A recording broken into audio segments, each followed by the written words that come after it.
What's up guys, today we'll be continuing on from the setup video and we'll be doing a playthrough of the 1 to 4 player cooperative game City of Kings. We'll be doing a 2-character solo version of the game with this rock dude over here and the bird chick right there. If you remember the previous video, we'll be playing Memory Stones, a scenario where you need to collect 30 stones and bring it back to the old barn. To begin the game, we'll take a look at the round summary. Step 1. Resolve the story. Well, we can't do that yet because we haven't even begun. Step 2 is to move the time tracker, so we'll go ahead and get on with that. In this scenario, the time tracker starts out at midnight, and it moves 1 space each round. We will move it from midnight to early morning. The time tracker has 2 effects. The first is negative in that once the spinner gets back to midnight, we lose 1 hope. This is bad, as we only start out with 2 hope in this game. If hope decreases to 0, then you lose the game. The second effect we will worry about later. Heading back to the round summary, we see that players will take their first turns. First, players will resolve their impairments. Neither of our characters has an impairment, so we're a-okay there. The second step is to activate any creatures. We don't have any creatures on the board yet, so we're good there as well. Finally, and most importantly, we get to perform our hero and worker actions. But before we do anything crazy, let's take account of our liabilities and assets. First of all, we want to take some rocks back home to the motherland. Therefore, we should take a look at the map. There are 2 prime locations for rock hunting, and those are Cogshead Works and the Granite Halls, as are placed face up according to the setup card. So we'll want to send our workers there in order to gather resources. But as you can see, each of these has 2 attention tokens on them. Once you've reached 4 attention tokens on a tile, something bad happens, but we'll talk about that later. In our game, Rock Dude will go first. His actual name is Calamus, just so you know. We have 4 action tokens to take care of, and with our first, we will move our worker. Our workers each start out with 1 movement, and we'll head on towards Cogshead to begin work on the mines. Our second action will be to explore the tile our worker just traveled to, as characters and workers are both unable to travel from an unknown tile to another unknown tile. And we have stumbled upon the Inn of Lost Hope. So this is a quest card, and when you go stumbling on quest tiles with heroes, you get to draw from the quest deck. When you go stumbling on quest tiles with workers, you don't. So there will be no questing on this day, but at least we can stop in for a drink.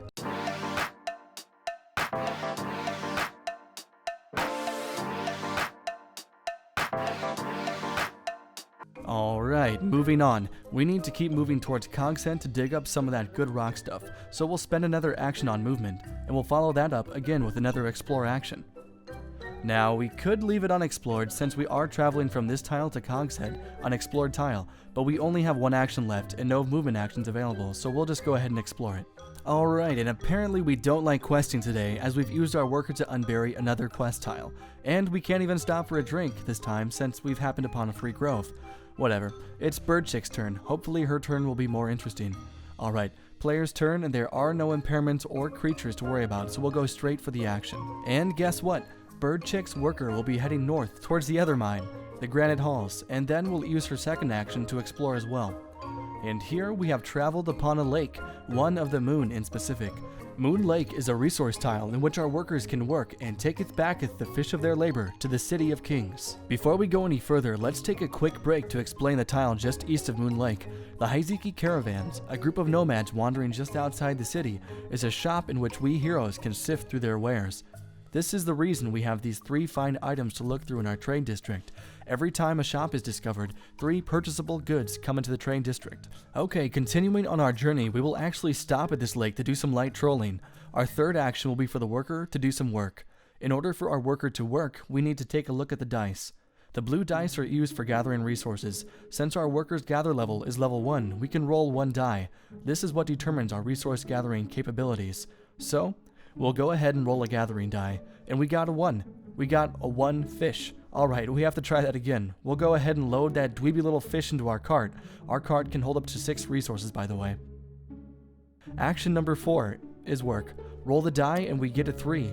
Much better. Now we will take these 3 fishes and put them in our storage as well. Now, do you remember the dog from before? In order to buy that dog from the caravans, we only need 2 fish stored at the old barn. So once we get these back to the City of Kings, we'll have enough fish, and we'll only need 1 wood and 1 stone. And that is the conclusion of our first round. We will now begin the second one. So, have we resolved the story? No. Do we move the time tracker? Yes. It is now late morning, and nothing else happens. We will move on to our character turns. Rock Dude first. There are no impairments and no creatures yet, so we're good there. Let's do our actions. First, remove the prior actions. Now, we'll take a look at the map. Our worker is only one tile away from Cogshead, so we'll travel there using our move action. As you can see, Cogshead Works is also a resource tile, therefore we can use our gathering dice to gather stone from that location. Our second action will be work. We'll take our die, roll, and we have a 1. Again, so we'll take 1 rock and place it in our storage. We do need 30 stone in order to complete the scenario, so we will have the worker gather once more. And our workers have successfully gathered 3 more stone. We'll also put those in our storage. We are almost full, so we will use our final action token so that our worker will start making his way back to the city. Now, back to Birdchick. No impairments or creatures to worry about, so we'll go straight to the actions.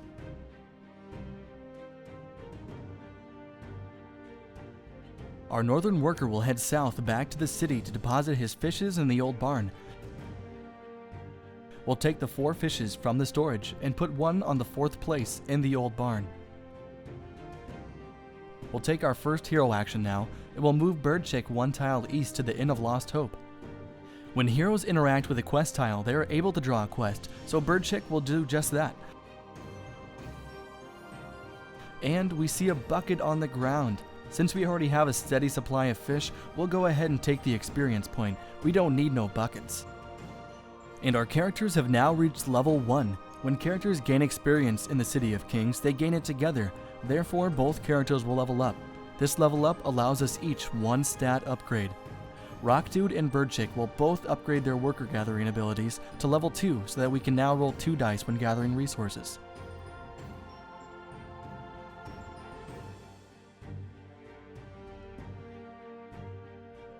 Birdchick's final action will be sending her worker out north once again.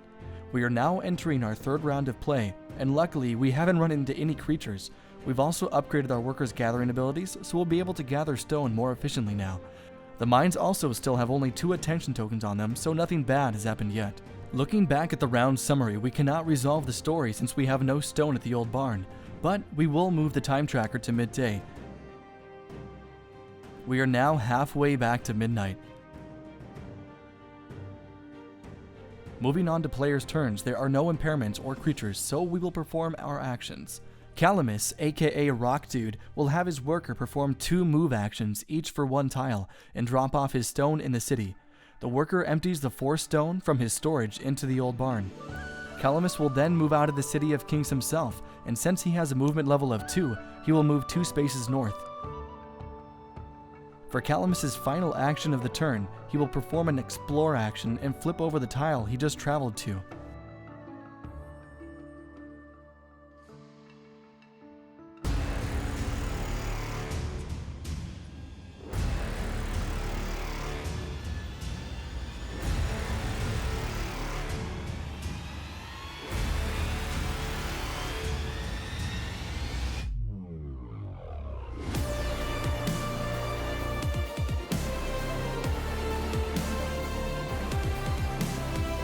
Alright, enough Epic Kitty. Since we explored on the Astrographer's Tower, which is a creature tile, a creature will spawn on that site and try to kill us. Out of the tons of creatures available in this game, I chose the Nozama, which are some jaguar, black panther looking fools for this first encounter. Since Calamus spawned the enemy during his turn, the enemy's tile is placed near his character sheet. We must also draw the creature's stats, so we draw the first stat bar out of the 2-player stat bar pile. The stat bar goes underneath the creature tile and shows health, attack, healing, range, and more.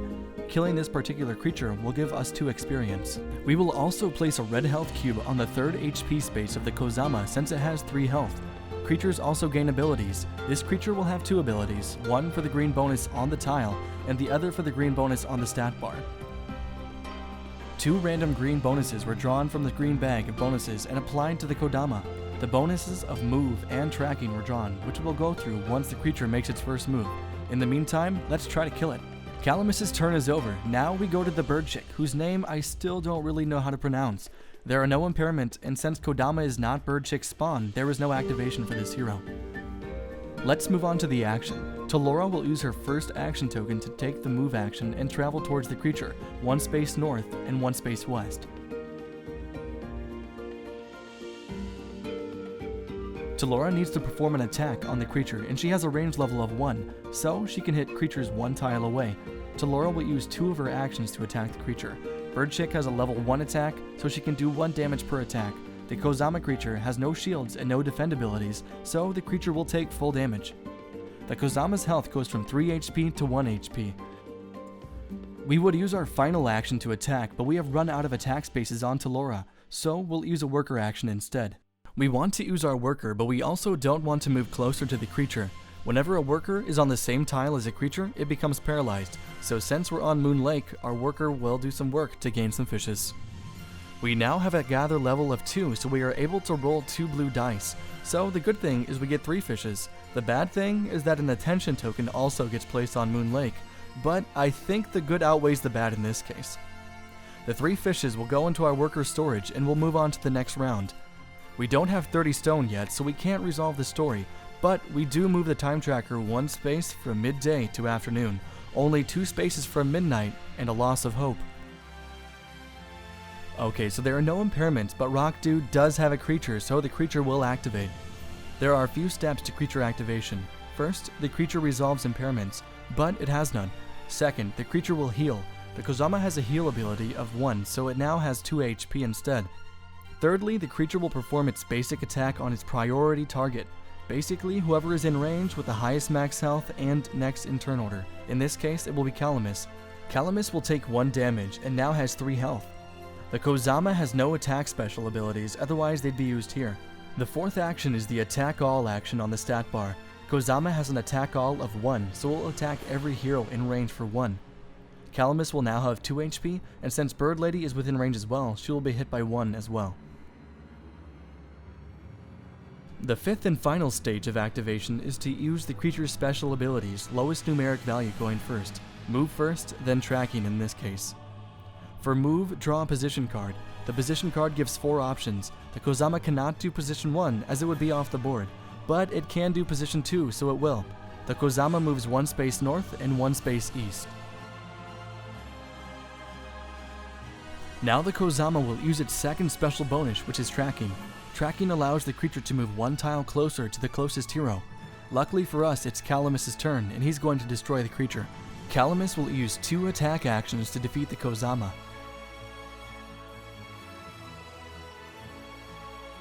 By defeating the creature, 2 experience points are gained, and our heroes have boosted to level 2. Through this gain in experience, we also gain 1 stat point. But before we do that, don't forget to take that creature away from the map tiles. Now, to the stat upgrades. On Calamus, we'll just keep upgrading his workers, so we'll upgrade worker movement so they can get to and from the mines quicker. On Talora, we'll upgrade her attack to stat level 2 so that she can punch a dude in the face real nice. For Calamus' 2 final moves, we'll use them to move our worker north, and we'll accidentally forget that this worker can move 2 spaces each action now, but that's okay, we'll just pretend that we did it before we killed the creature, no biggie.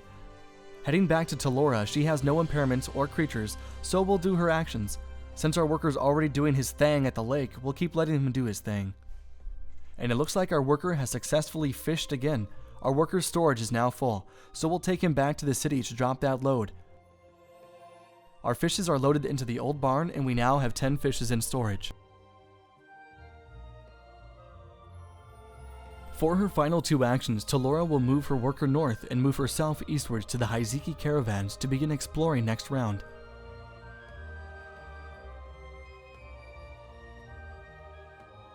Alright, round summary. We can't resolve the story yet. On the time tracker though, we are now at evening time, and only 1 round away from losing 1 hope. Calamus has no impairments or creatures attached to him, so for his first action, he'll have his worker travel to the Granite Halls. The worker will work as per usual. On this gather roll, 1 attention token gets placed on the tile, and we receive 3 stone into our inventory. Should we take the chance? Should we? Yes, we will. We will work again and roll our dice, and we have another load to take to the city. You know what, guys? This may not be the most exciting playthrough ever because of the repetitiveness of the turns. Gather stone, take the city. Gather stone, take the city. And it looks like I've gained some sense. Since Calamus' worker has level 2 move, we'll go ahead and do this correctly this time and move 2 tiles. This loaded up little worker will move south by 2 tiles towards the City of Kings. Talora's turn. She has no impairments, no creatures spawned, so let's act. Talora's worker will move from Moon Lake to the Granite Halls in order to grab some more stone. For her third action, we'll have the worker mine to tempt fate. And look, we're successful again. We'll load up our cart with 4 stones. Now we could mine again, but only have 2 spaces left in our storage. Well, for now I think we'll leave the mine alone. We don't want to tempt fate for 2 stones. Instead, we'll use Talora's final action to move 1 space north to an unexplored tile. This round is over, and another round begins. Story's not over, so we'll move the time tracker. And we have officially lost 1 hope. But good news is, whenever you arrive on midnight, 1 attention token gets taken off each tile that has one on it.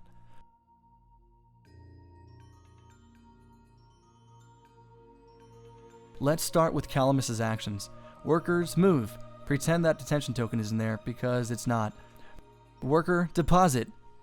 4 stone plus 6 stone is 10 stone.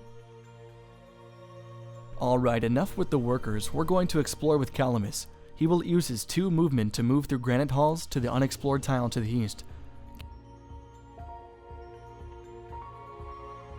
Calamus's third action token will be used to explore the tile. Maybe we'll get another fish quest.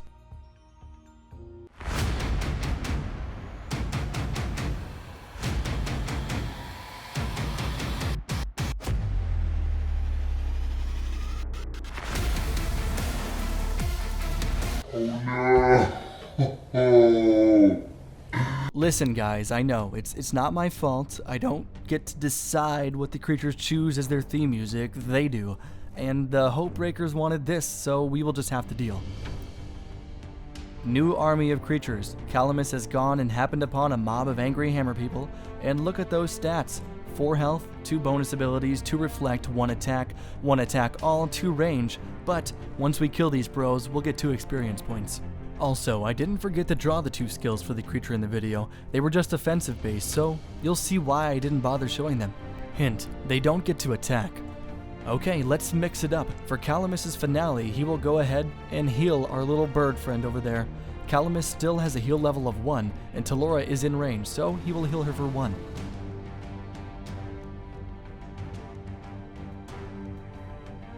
Talora's turn, and she's gonna knock these dudes in the face with her level 2 attack.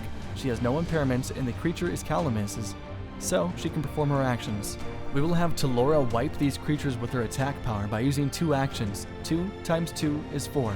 4 is also coincidentally the health of these creatures. Now, since these people have reflect, apparently they can just knock back our attacks with their hammers, so we also get 2 damage. And we have successfully purged the land of 2 creatures thus far, and we get 2 more experience points as a reward. Our characters are now level 3, and we get to place our first skill token. Okay, so each hero has a skill tree, and when you level up, you gain special abilities that you can use. Moving your way up the skill tree also gives you stat boosts. As for Calamus, we will go for Restore, which heals a hero for 3, so we want to be on the right side of the tier going up. We will place his first token on the right side, range stat, which bumps up his range to the second level 1. As for Talora, we will be going for Defend on the tier 1, so we'll place her skill token on the right side range, and also bump her range to the second level 1 as well. As we level up our stats, we'll get stronger, and we'll earn more special skills. For Talora's final 2 actions, she will move her worker 2 spaces to the south so she can leave her stored stone in the city in the next round. Okay, and that finishes up the first half of our playthrough of City of Kings. I'll get the next video out as quick as possible, but in the meantime, go check out the second Kickstarter for City of Kings, which includes expansions for the core game and also a small 2 to 4 player game, Vadoran Gardens. I'll put the link in the description. I wanted to thank you again for watching, and I hope to see you all in the next playthrough video. If you feel like it, feel free to like, comment, and subscribe, or throw me $1 on Patreon so I can make more videos. That link will be in the description as well.